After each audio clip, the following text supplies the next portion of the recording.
सौतेली मां के व्यवहार से परेशान होकर कुलदीप बना साइको किलर, 6 महिलाओं की हत्या। बताते चले, सगी मां के रहते पिता दूसरा विवाह कर लिए जाने के बाद सौतेली मां के व्यवहार से परेशान होकर साइको किलर बने नवाबगंज थाने के गांव वाकरगंज निवासी 35 वर्षीय कुलदीप कुमार पुत्र बाबूराम को पुलिस ने शाही थाना क्षेत्र के गांव भुजिया माइनर से भुजिया जागीर जाने वाले मार्ग पर मठिया किनारे मुखबिर की सूचना के बाद गिरफ्तार कर लिया। पूछताछ के दौरान कुलदीप ने बताया वह मूल रूप से नवाबगंज के गांव बाकरगंज का रहने वाला है, लेकिन उसकी रिश्तेदारी शाही शीशगढ़ थाना क्षेत्र के अक्सर अपने रिश्तेदारों के घर आता था। उन्हीं थाना क्षेत्र में महिलाओं की हत्या करता था। साइको किलर बनने के बाद कुलदीप ने बताया कि उसने जून 2023 जुलाई 2024 तक आधा दर्जन से अधिक महिलाओं की हत्या की, जिसका कारण बताते हुए उसने कहा कि पहले मां के रहते हुए पिता बाबूराम ने दूसरा विवाह कर लिया। इसके बाद पिता अपनी सगी मां के साथ मारपीट करते थे। माता पिता की मौत के बाद सौतेली मां उसके बाद बुरी तरह मारपीट करती थी। उसे मारने की भी कोशिश की, लेकिन यह चलते महिलाओं प्रति खराब हो गया। सभी महिलाओं का गला दबाकर हत्या कर बिना किसी वाहन के ऑटो का प्रयोग आने जाने के लिए करता था और अधिकतर समय पैदल घूमता था। शाही शीशगढ़ थाना क्षेत्र के रास्ते के बारे में पूरी जानकारी थी। वह महिलाओं को किला देखकर उसने काफी देर बातचीत करता था। मौका देखते ही उन महिलाओं को गला दबाकर हत्या करने के बाद फरार हो जाता था।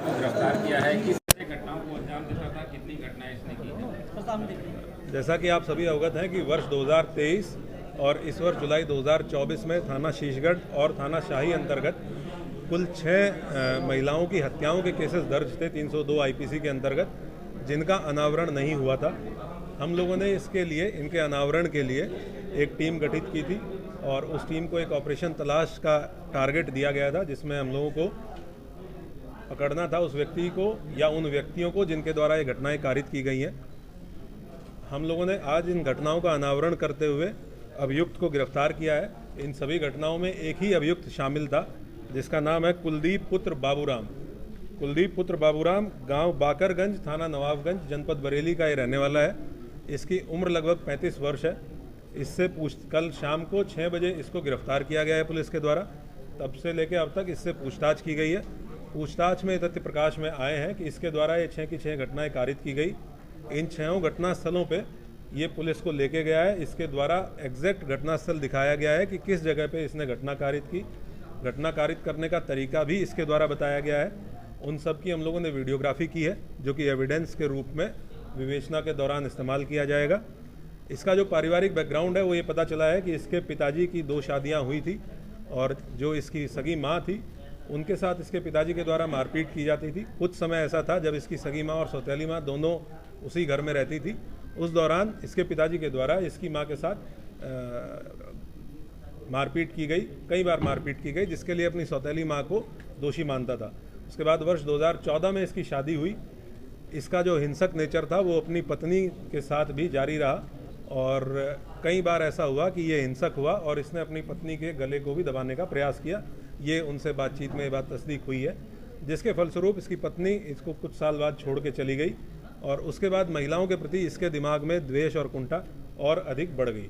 जो पिछले 1-1.25 साल में इसके द्वारा घटनाएं की गई हैं, उसके बारे में इसके ये लगभग एक ही एरिया है जिसमें घटनाएं कारित हुई, 6 की 6 घटनाएं।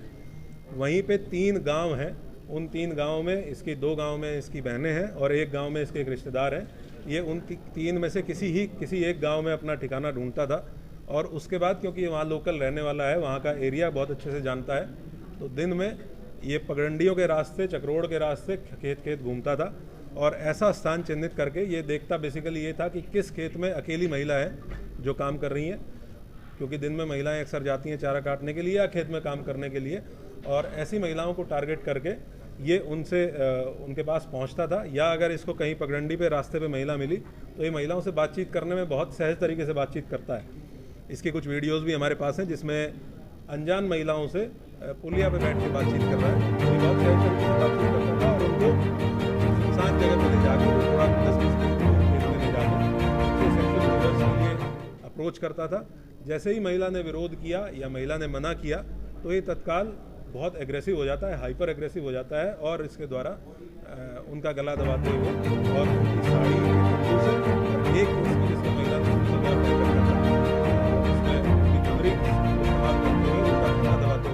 बाईं तरफ गांठ इसके द्वारा मारी गई। इस तरीके से इसके द्वारा ये घटनाएं कारित की गई। हम लोगों ने बहुत जी कुल कितने घटनाएं इसने कबूल की हैं? कुल 6 घटनाएं अभी हैं जिन घटना स्थलों को क्योंकि हमारे पास इसको मजिस्ट्रेट के सामने भी पेश करना था।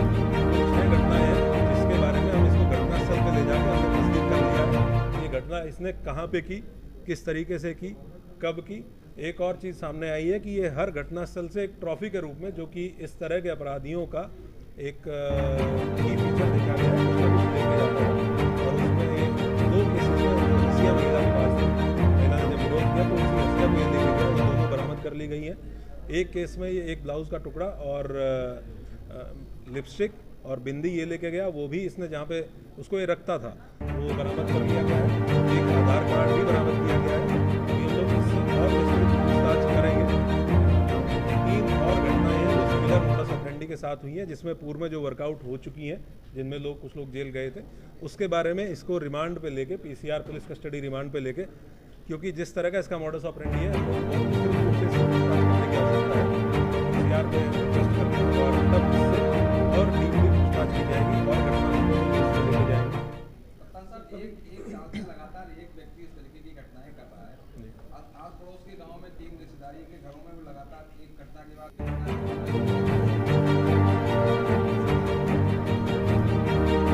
इसकी एक जनरल छवि ये है, ये शराबी किस्म का आदमी है और ये घूमता रहता है पूरा दिन। सुबह घर से खाना खा के निकलता है और शाम को 7-8 बजे घर वापस पहुंचता है। ज़रूरी नहीं है कि जिस रिश्तेदारी में सुबह था उसी रिश्तेदारी में शाम को पहुंच जाए, दूसरी रिश्तेदारी में शाम को पहुंच जाता है और महिलाओं के साथ बातचीत करने में और लोगों के साथ बातचीत करने में बहुत सहज है। इस वजह से लोगों को इसके ऊपर शक नहीं हुआ। हम लोगों ने बहुत एक्सटेंसिवली बहुत लोगों से बातचीत की, जैसे ठेले वाले हैं, ई रिक्शा वाले हैं, ऑटो वाले हैं जो उसी रूट पर चलते हैं। हमने उनसे बातचीत की कि कभी ये किसी ई रिक्शा में बैठा हो, तो जिसने भी बताया उसने बताया कि साहब पैदल पैदल घूमता था और ये खेतों के रास्ते हुए आता था, सड़क क्रॉस करके, मेन रोड पे कभी नहीं चलता था, सड़क क्रॉस करके दूसरी तरफ जाके फिर खेतों के रास्ते कहीं निकल जाता था। तो जनरली इसका नेचर लोगों के साथ व्यवहार सामान्य रूप से अच्छा था। कितनी टीमें लगाई गई थी, सीसीटीवी भी लगाए गए थे? नहीं, इसके ऊपर पूर्व का आपराधिक इतिहास इसका नहीं है। किस तरह से ये हाथ में आया, ये किस तरह से गिरफ्तार किया, कितनी टीमें लगी थी, कितने कैमरे लगाए गए थे? हम लोगों ने पिछले महीने जब घटना हुई 3 जुलाई को, उसके बाद अपने कैंप ऑफिस पे एक वॉर रूम तैयार किया, जिसमें जितने लोगों को इन घटनाओं की जानकारी थी उनसे पूरा इनपुट लिया गया। हर आदमी का एक खुला मत लिया गया, ओपिनियन लिया गया कि आपको इस घटना के बारे में क्या लगता है। कुछ ओपिनियन कुछ आए, कुछ ओपिनियन अलग तरह के आए और हम लोगों ने उसमें अलग अलग टीमें बनाई, कुछ इंडिविजुअल घटनाओं पे काम करने के लिए और 22 टीमें हम लोगों ने कुल लगाई थी इस संभावना पे काम करने के लिए कि ये घटना किसी एक व्यक्ति के द्वारा सारी घटनाएं कारित की गई हों। पहली बार मैप बनाया गया था पूरा? जी, हम लोगों ने इसको गूगल अर्थ का यूज़ करते हुए, मैप्स का यूज़ करते हुए पूरी घटनाओं की प्लॉटिंग की। सर, क्या इस पूरी घटना में क्या ये कभी किसी महिला सेक्सुअल असॉल्ट केस ने कहीं सेक्सुअल करने की कोशिश की थी? इसने जो इससे पूछताछ में बात प्रकाश में आई है, प्रयास इसने सब में किया है। प्रयास के बाद नेचुरल सी बात है कि कोई अनजान व्यक्ति है, महिला विरोध करेगी और जैसे ही महिला विरोध करती है तो तुरंत इसका जो एग्रेसिवनेस है वो बाहर आ जाता है कि मुझे किस तरीके से मना कर दिया गया किसी चीज़ के लिए। ये किसी भी चीज़ के लिए इसको अगर मना कर दिया जाता है तो ये एग्रेसिव हो जाता है और उसी एग्रेसिवनेस में फिर ये घटनाएं इसके द्वारा कारित में जो घटनाएं हुई थी उस मामले में भी री-इन्वेस्टिगेशन होगा, क्योंकि इसका और उसका बिल्कुल मोडस ऑपरेंडी से एक सा है। जी, जितनी घटनाएं जिसमें मोडस ऑपरेंडी सेम है वो हमारी अंडर इन्वेस्टिगेशन है, ये भी अंडर इन्वेस्टिगेशन है।